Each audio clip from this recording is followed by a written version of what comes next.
नमस्कार दोस्तों, आप सब कैसे हैं। आशा करती हूँ आप सब लोग ठीक होंगे। तो आज हम एक प्यारा सा लाचारी गीत लेकर आए हैं। आप लोग सुनिएगा और कमेंट में ज़रूर बताना दोस्तों, ये प्यारा सा लाचारी गीत आप सबको कैसा लगा। तो चलिए देर न करते हुए सुनाते हैं ये प्यारा सा लाचारी गीत।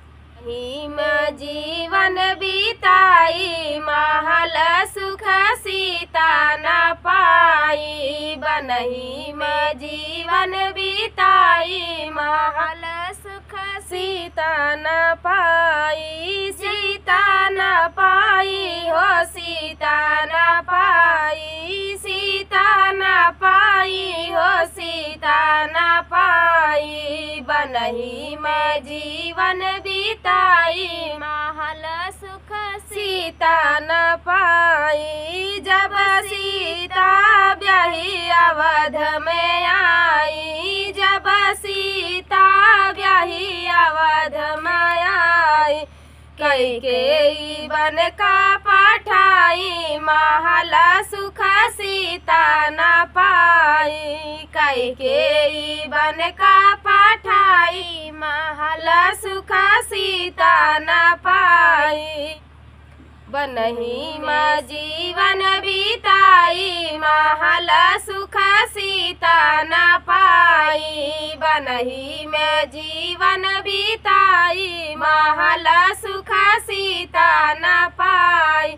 14 बरस सीता बन में बीताई, 14 बरस सीता बन में बीताई।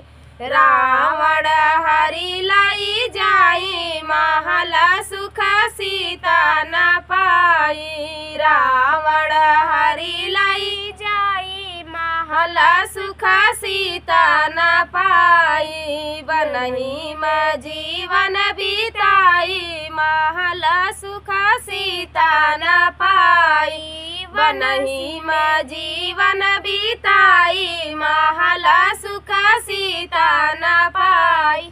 बन से लौटी सीता अवध में आई, बन से लौटी सीता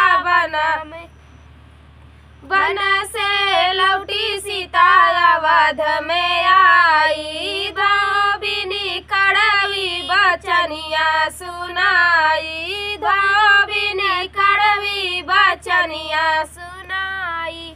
फाटी धरती समाई महल सुख सीता न पाई। फाट गई धरती समाई महल सुख सीता न पाई। बनही में जीवन भी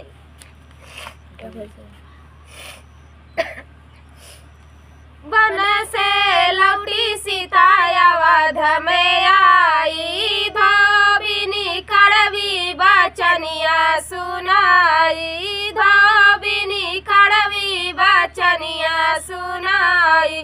फाट गई धरती समाई महल सुख सीता न पाई। फाट गई धरती समाई महल सुख सीता न पाई। बनही में जीवन बीताई महल सुख सीता न पाई। बनही में जीवन बीताई महल सुख सीता न पाई।